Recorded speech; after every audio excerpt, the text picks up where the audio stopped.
So, welcome back everyone. I now have with me Mattias Lövgren, CEO, and Markus Lövgren, CMO of Epulze. Nice to see you guys. Thank you for participating. And the stage is yours. Thank you.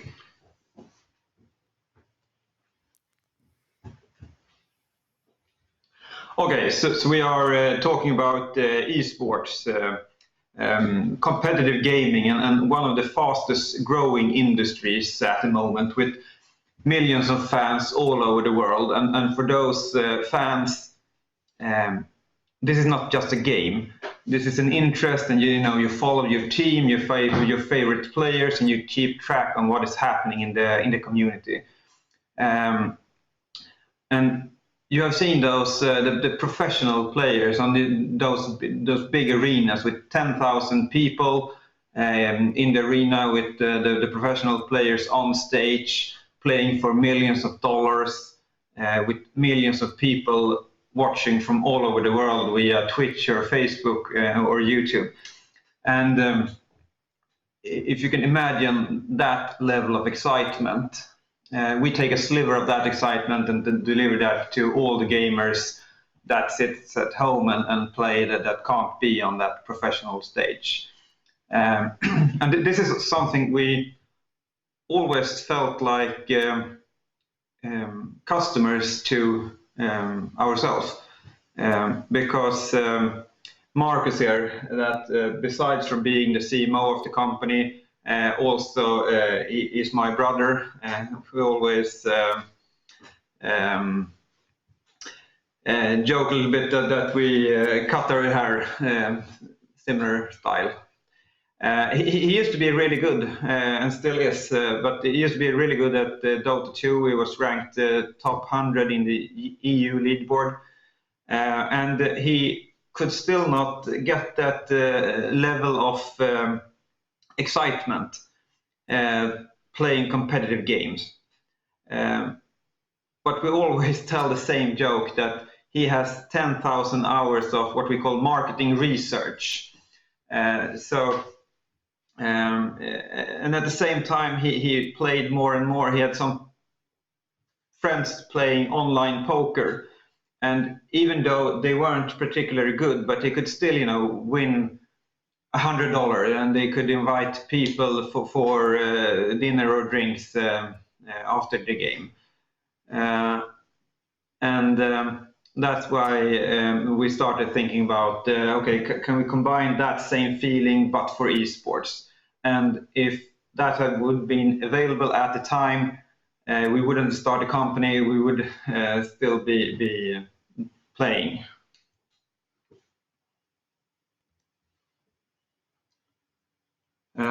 So why do we do this? Markus is not alone in this. Like hundreds of millions of people from all over the world are looking for this level of competition.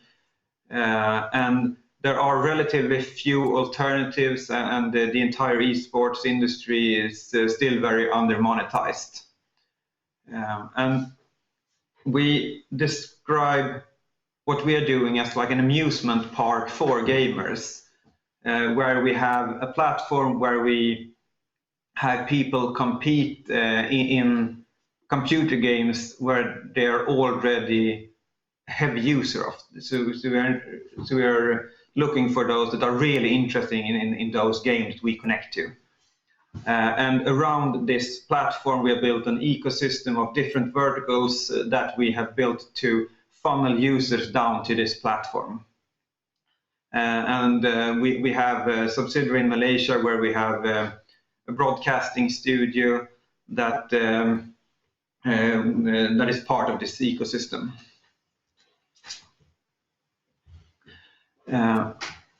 This is one of those arenas where 10,000 people are sitting and watching this professional team. And this is really the pain point of esports, that over a third of the people that are watching, they want to actively compete. And not everyone, of course, can be on those teams that compete in front of all these people.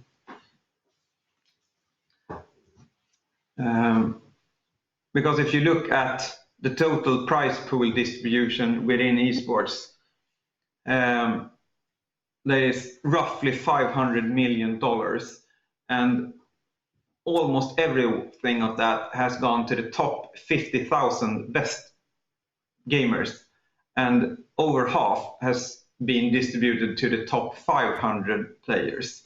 So there's a big disconnect here in the market, and there are roughly 500 million people playing esports.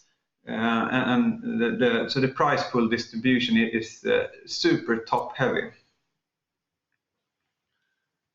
So that's why we built this esports platform where regular gamers can compete against each other for money and other digital prizes. And like the foundation of our operation is this automated esports platform where people create an account and they connect their games to it, and they compete in tournaments and leagues and single challenges. So in its simplest form, it's you and me compete against each other, and the winner takes the prize. And it's a little bit the same feeling when if we are out playing golf, the loser has to buy the winner a lunch, for example. So it's not really you becoming the richest golf player because you gained the lunch, but it's that level of feeling that the last couple of minutes is really interesting because you are going to beat someone, and that level of excitement, that's what we are looking for.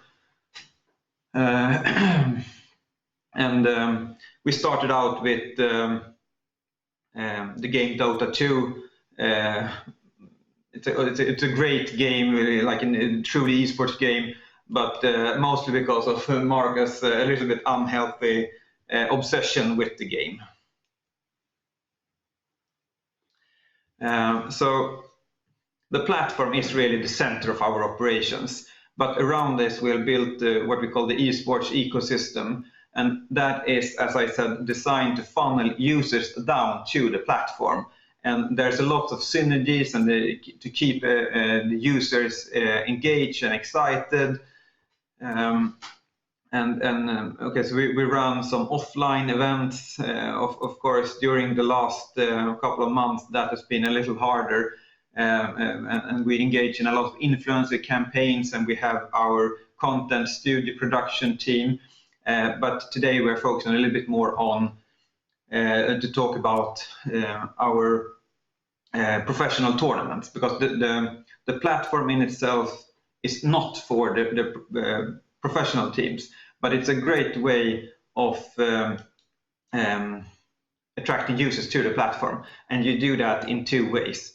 First, we invite people from the platform that can compete in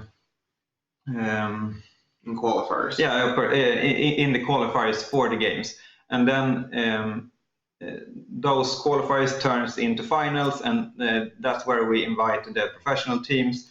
And when the professional teams come on board, there are lots of users or a lot of viewers, and all of those viewers turn into users in the platform.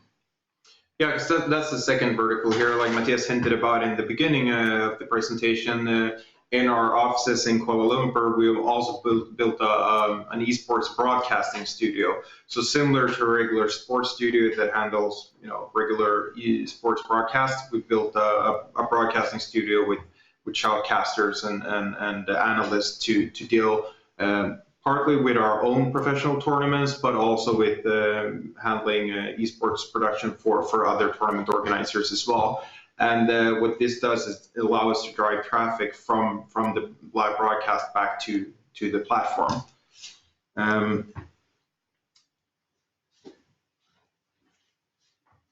And thanks to this ecosystem, we're able to produce these events that kind of perfectly showcase the revenue driving and user acquiring potential of this ecosystem. And one example is the pro tournament we we ran called Winter Masters that had a prize pool of €50,000, attracting some of the best teams, generating lots of viewers on the live stream. I believe we had almost 30,000 peak viewers, which meant we received almost 7,000 new signups to the platform from that specific event, while also generating revenues of over €100,000. And with this platform and the ecosystem, we reach a lot of gamers. And this is for a lot of brands, a very hard to reach audience, because you're not listening to radio, you're not watching TV, and when you're online, you probably have an ad blocker in the way of ads. And it's a really good audience because they earn more than the average person, and they are well educated. So it's a perfect match for a lot of brands. So we create something we call a non-intrusive marketing campaign, where you, instead of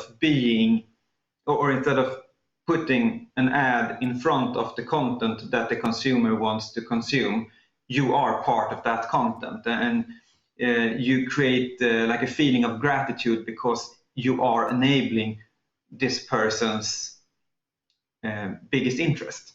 So you are part of sponsoring these kind of tournaments, for example, and that creates like a win-win-win situation where brands can get in contact with this audience, our users get a better experience, and we got some revenue.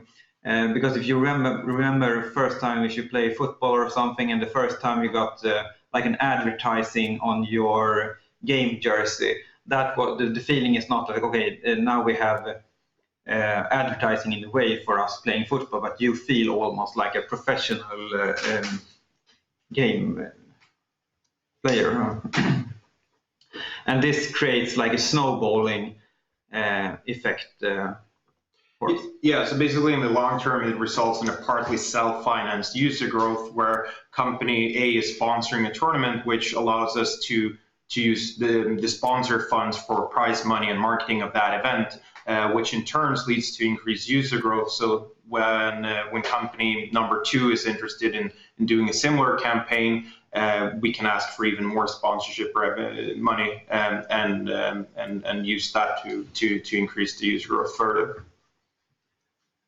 So in the long run, we're making more money from the actual users, but in a shorter time perspective, we are making more money from this sponsored content and all our media channel and all of that we designed around this system. So this is probably the slide that makes me the happiest. We have built a damn good team in all over the world, and that is one thing that is truly unique with our company.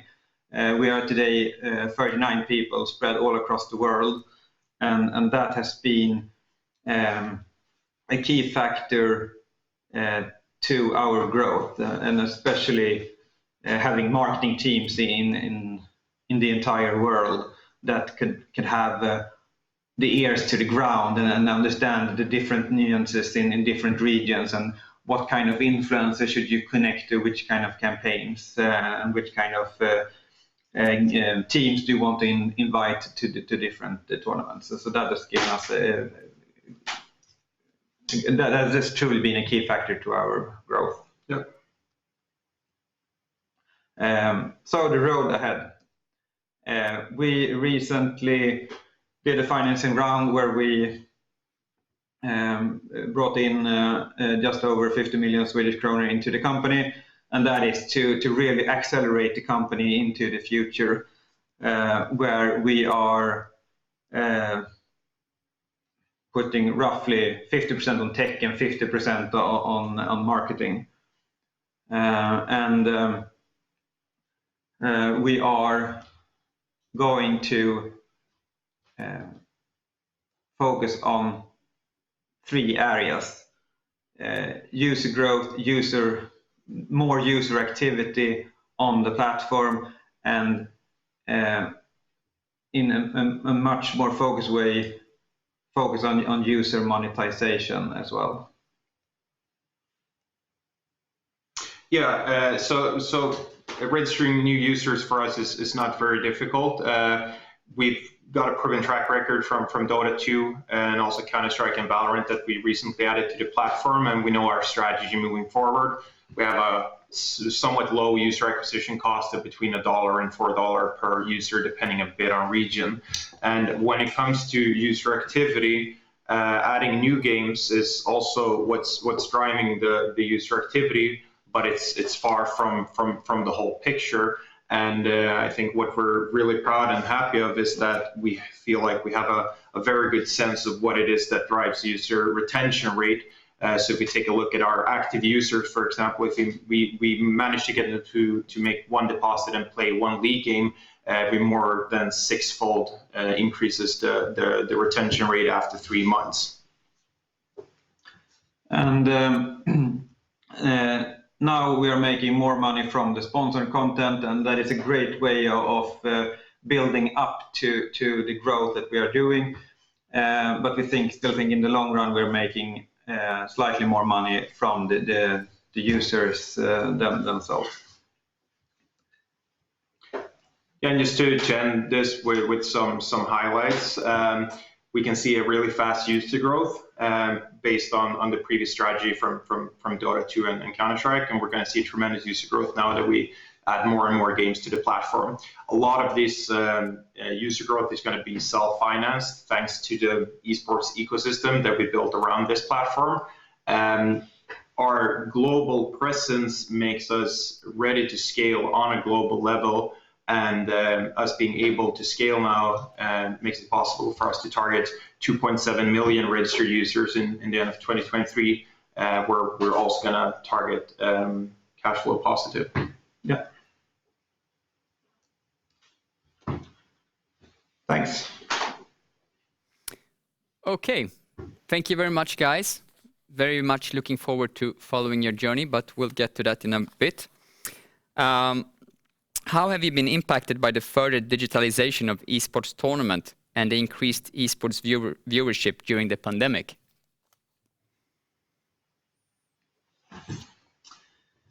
The pandemic has been somewhat a limited factor because we gained a lot of traffic from those offline events that had qualifiers online.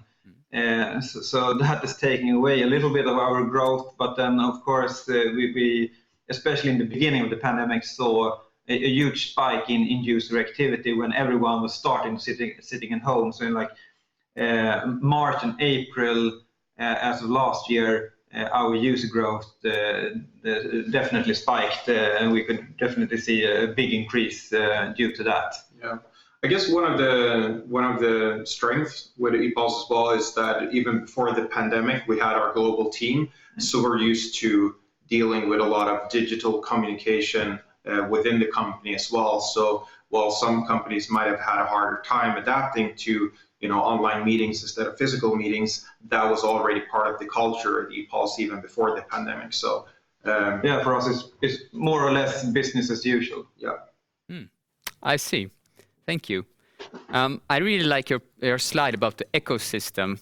It's I understand it. It's everything is skewed towards acquiring players and retaining players. And what would you say one or several factors that are important for driving user retention?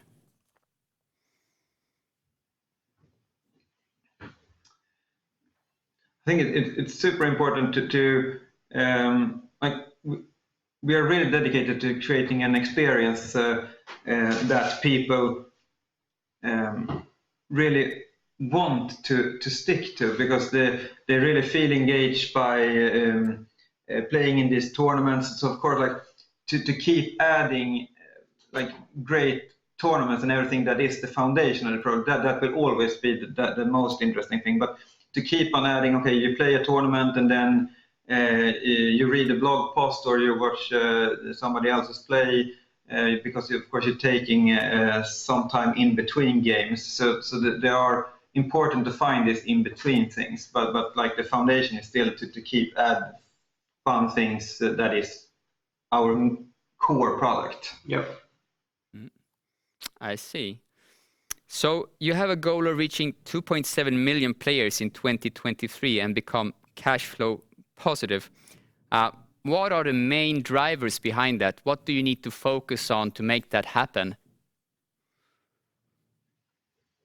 Of course, like a little bit like Markus said, of course, adding new game titles, because our current growth has basically been Dota 2. So it's basically one game. So it's really easy to see that, okay, if we keep on scaling with more games, okay, we have 6 games in the end of this year, and we could keep on scaling to other games.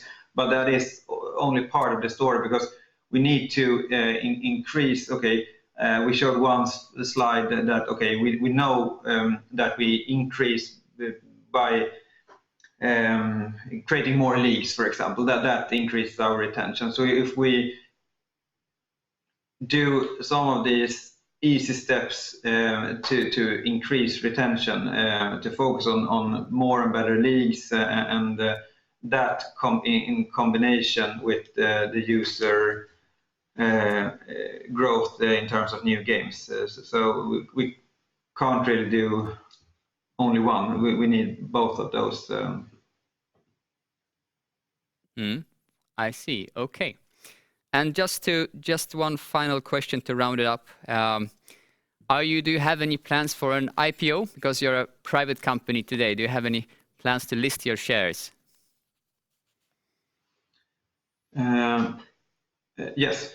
And okay, you can always talk about it from a financial perspective. It's a really good way of bringing capital to the company.